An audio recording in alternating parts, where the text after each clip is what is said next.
Southeast Radio's Business Matters with Carl Fitzpatrick. Southeast Radio. Well, cryptocurrencies have taken a battering in recent weeks, with China announcing that it would be cracking down on Bitcoin mining and trading, whilst Elon Musk has spoken about the need for cryptocurrencies to reduce their energy usage. In spite of this, my next guest, James Nagle from Bitcove, is predicting that Bitcoin and Ethereum will enjoy huge gains by the end of 2021. James, we'll be discussing Bitcove and the current trends with the cryptocurrency market. But first, I want to take you back to when you and Peter decided to establish Bitcove. What triggered this idea?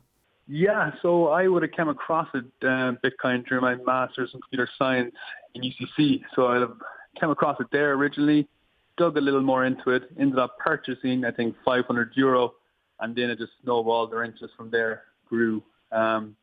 So, yeah, we've seen a big gap in the market. There's no kind of service out there in Ireland providing cryptocurrencies.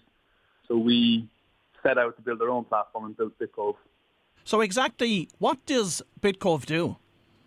Bitcove, it allows Irish customers to both buy and sell a range of cryptocurrencies. So they can buy it via bank transfer, they can buy it via card, and we also have Bitcoin ATMs dotted around the country where you can buy with cash.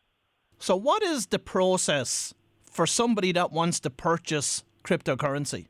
The process, yeah, they can pop onto our website, bitcove.ie. When they create an account, they'll see the different cryptocurrencies available to purchase, and then they'll see the different payment options. So once they're happy with a payment option, they can go ahead, place the order, and then we can transfer the cryptocurrency to them. So it's quite straightforward. Our whole ethos was about making cryptocurrencies accessible to everyone. So you don't need to be a day trader. You don't need a degree in computer science. Just making it as simple as possible for people to onboard into the crypto world. And of course, we hear a lot about these public wallets. Where do they fit into this process? Public wallets, that's a good question. So there's different types of wallets. There is third-party platform wallets where you leave your kind of crypto online, not recommended. The best way to store your cryptocurrencies are offline, where you have full control over them. Cryptocurrencies allow you to be your own bank, essentially. So with that, you need to store them yourself and not rely on other platforms to store them. So our platform, Bitcove, is non-custodial. We don't store the cryptocurrencies for you. Instead, we help you set up your own account, your own wallet, where you can store them securely. Okay, so what does that involve? That involves, there's different options. You can download an app from the App Store. You can download an app onto your laptop or desktop. Or alternatively, you can purchase a USB key, which is a specifically built device that will act as a hardware wallet. So there's 3 different options. And we're hearing lots as well about gas fees. Where do they fit into this overall puzzle? Yeah, gas fees are a very challenging thing at the moment. Well, it's almost a sign of, how successful cryptocurrencies have been. The gas fees stem from the amount of transactions that can be done per second. So Bitcoin can only do 7 transactions per second. And then the more transactions there are, the bigger the backlog, the higher the fee to get processed first, to jump to the top of the queue. So that then goes from all the cryptocurrencies. So Bitcoin, Ethereum is also suffering currently a lot with that. But there is developments currently being worked on and launching soon to enable more transactions per second and then to lower the fees for everyone that wants to partake. And James, when you look back at the early stages of your own business, Bitcove, how receptive were the banks, the pillar banks, to supporting cryptocurrency-based enterprises at the time? Irish banks have never been supportive of cryptocurrency. We were actually being backed by Bank of Ireland when we launched first. We came out of an accelerator in UCC that for recent graduates who had an idea. So we came out of that and it was backed by Bank of Ireland. But I think from the start, maybe cryptocurrencies, to be fair, were unknown. Banks didn't know a lot about them. So the Irish banks haven't been supportive. They don't provide banking solutions to cryptocurrency companies. But as we've seen in the States and the UK, that tide is changing. So I won't be surprised in another year or 2 years where we'll see the likes of AIB and Bank of Ireland opening up to crypto companies. So how does your service actually work? Our service work? Our main banking partner is in Lithuania. So it would be a crypto-friendly bank. So a lot of crypto companies in Europe would either bank with a bank in Lithuania or Estonia. They're the 2 main countries that provide cryptocurrency banking solutions. their central bank there and their kind of appetite is, is more in tune. And those banks would be specific for cryptocurrencies. That's what they would deal with predominantly. And talk to us about the growth which your business, Bitcove, has experienced over the past number of years. Yeah, the growth has been, so I just started off myself and my brother Peter for the first few years, and now we've grown to a team of 7. We've opened up an office in Dublin, Pier Street, and we started 1 ATM and now we have 15 ATMs throughout the country. So the growth has been especially rapid the last year, 2 years. We've seen a lot more interest. Bitcoin went from fringe investment, to now it's a very common day topic. You see in the media, you see people talking about it. So it's really shifted in that regard. And of course, there are literally hundreds of different cryptocurrencies on the market. So what should purchasers consider or investors consider when deciding to use new cryptocurrencies? Yeah, it's a great question. There is an awful lot, and the rate of new cryptocurrencies coming out is increasing. So people have to be aware of the fundamentals behind the project. Look at the team, look at the developer activity, like how much development has been done, like what are their plans, do they have a roadmap, do they have a white paper, things like that. You can pick out kind of, the quality projects over just the kind of flash in the pan projects. It's very easy to start your own cryptocurrency project, so that's the danger. No one's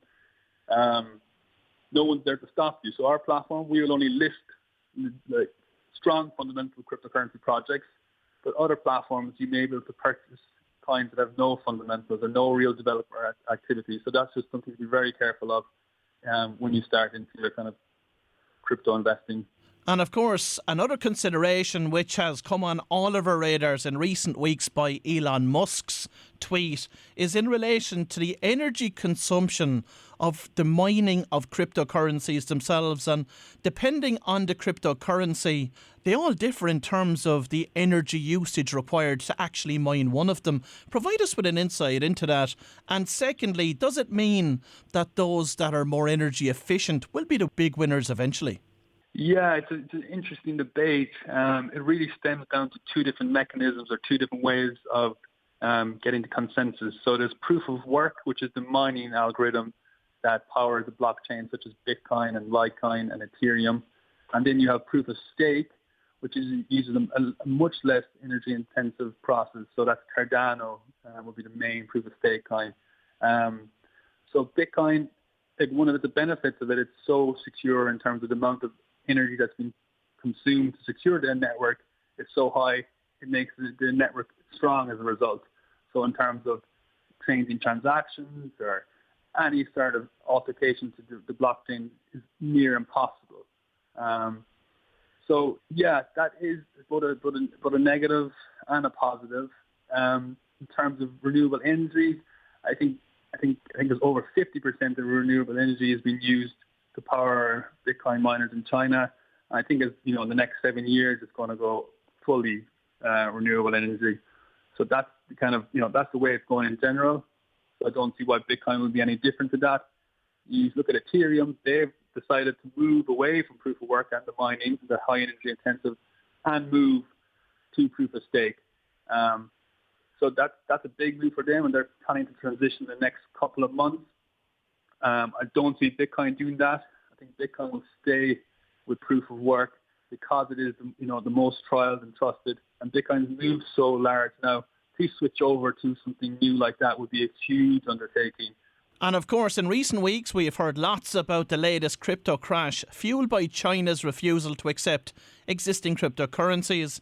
Is this just a temporary blip? And if so, are the more established cryptocurrencies likely to bounce back quicker? Yeah, I think the last couple of weeks we've seen a real kind of a real push in the altcoins, we'll call them, the other cryptocurrencies outside the top 5. And I think what's happening now is the price dropped. A lot of the money is flowing back into Bitcoin, back into kind of the quality projects. So there was kind of a stage where different projects with zero fundamentals were popping off and going to high valuations. That's unwinded now for the good, I think. And money is being pushed back into the main cryptocurrencies like Bitcoin and Ethereum. So that's what we see at the moment. I think that was going to continue on for the next couple of weeks. You want strong projects doing well in the ecosystem. If you have weak or poor projects, with good marketing, doing well but no team behind them, it's only damaging the overall ecosystem. That was definitely needed. Wash out some of these kind of bad actors, or some of these teams that are don't have the best intentions. And I'm going to ask you now to pull out the crystal ball for a second and ask you for your prediction for the value of Bitcoin and Ethereum in December 2021. December 2021. I think we're going through a phase of accumulation currently. So we'll see, I think the institutions purchasing Bitcoin was a big narrative throughout the year. But I don't think they were as quick to buy, over $40,000, over $50,000. Whereas now we're in a period I can see them accumulating up. And we could stay here for the next couple of weeks. And once we have that accumulation period finished, I think it's very easy to break our all-time high of $63,000 and reach possibly $200,000. Ethereum, I would be aiming at $10,000 would be my prediction for end of this year. You are very optimistic, I have to say that. Matty Saudiger of DCL Blogger, of course, he's NFT obsessed. What are your thoughts on those and the impact that they will have on cryptocurrencies? Yeah, I think it's bringing a new realm of eyes into crypto. So, you have a lot of artists now becoming aware of cryptocurrencies and how it can, work for them. So we get a lot of requests in from artists that want to launch and how they can launch on this, So everything is going digital. So having digital art, I think it's going to be the new norm. I think it's going to, grow at the same pace as, physical art. I think it's very important to cryptocurrencies to kind of provide something or to get everyone involved, as opposed to just being, purely for speculating on prices or purely for people that are, very into technology or finance. So this aspect really is, a strong, strong pull in for kind of another range of another audience. And James, apart from NFTs, what are the other trends coming down the track that could influence cryptocurrencies going mainstream? I think the most exciting thing at the moment is DeFi, so decentralized finance. So it's getting rid of intermediaries, getting rid of the banks, so people will be able to, if you want to loan out Bitcoin or some stable coin and earn an interest, you will be able to do that in a safe manner. If you wanted to borrow cryptocurrencies, you'll be able to do that. And instead of paying a bank a fee, you're now paying each other a fee. So it increases, at the moment with banks in Ireland, some banks are offering negative interest rates, whereas if you deposit crypto in a DeFi platform, you can earn up to 7-8% interest per year. But that's really got a lot of people excited, and just bringing more people into the ecosystem. In the US, a law was passed recently that banks can also get involved in that. So we have seen some banks experimenting with platforms like Aave and Compound. So I think that's going to be huge in the next 1 to 2 years. And back to Bitcove, what is the growth plan for the business over the coming years, and how will you achieve it? Yeah, we're looking to push out the platform outside of just serving Irish customers to a European base. So we have the banking, we have the knowledge, we have the customer support now all in place. So we're ready to kind of push out and take advantage of what we have and offer to the rest of Europe. Same with our ATMs, looking to expand them into the UK. We already have one in Belfast, so that was the start of that journey. I think in the UK and Europe, then currently it's just a website, launching an app. We've been working on it for the last couple of weeks. That would be an exciting addition to our offering. So what we want is we'll be the one place for people to go if they want to purchase or they want to trade cryptocurrencies. They won't need to go to another app to buy, especially a kind of strong fundamentals. It'll all be on our platform. So we'll provide the full package. So that's the plan for the next year. And of course, many people feel that they missed the Bitcoin gold rush as they were too late to the party, and it's just after outpricing them at this stage. But is there still money to be made from an investment perspective, in your opinion, in the overall world of cryptocurrency? And if so, what advice have you got for listeners this morning? Yeah, it's a good question. So with Bitcoin, will only ever be 21 billion Bitcoins out there in circulation. So people will look at these new cryptocurrencies, but they'll have a lot higher circulating supply. Whereas again, Bitcoin will only have 21 million Bitcoins out there. So it is quite rare. And the pace it's being bought up, and there's a lot of people buying up large amounts of institutions in the US, to traders in Asia. So yeah, the supply is decreasing and the demand is obviously increasing year on end. The other altcoins, you must look at their circulating supply versus Bitcoin circulating supply to get a true, the price might be 1 cent or 2 cents, but again, how many coins are out there in existence, how many coins they plan on releasing, all these things are very important. So yeah, I would start your crypto journey looking at, the top tier cryptocurrencies, and then as you get more comfortable, you can start looking at kind of some of the newer ones that are coming up, and you'll see, some good, if you see good investors on the team or good advisors, you can, happy to kind of go in. But yeah, I would definitely look at the few different metrics that I would say would be, total market cap, total circulating supply, the team, the advisors. You kind of get a good picture then without just entering blindly, which can be the case sometimes. James, I'm interested in hearing about yourself and Peter's end goal here with Bitcove. Is the plan here to build this, to sell it, maybe back to one of the more traditional banks in the years to come? I think the way things are going, that it would be, the progress of Bitcove would be to move into the kind of banking sector. So, maybe apply for an e-money institution license. So we could have customers can deposit Bitcoin and customers can also deposit Euro. That would be our pathway forward, providing that full 360 experience in terms of they can swap in instantly back and forth in a secure manner. And yeah, that would definitely be the kind of plan for us. And it's happening already. We've seen in the US, some cryptocurrency companies are going down, getting the chartered banking license. So yeah, that's definitely what we would see. We would much prefer to be in control of our own journey than being acquired by a bank and having to, it would somewhat stifle innovation or stifle our development. We would love to be, allowed to push that forward ourselves. Well, if you've just tuned in, that was James Nagle from Bitcove, and I'd like to thank James for joining us on this morning show. And of course, any investing in cryptocurrency comes with a huge health warning. Buyer beware. Southeast Radio's Business Matters with Carl Fitzpatrick. Southeast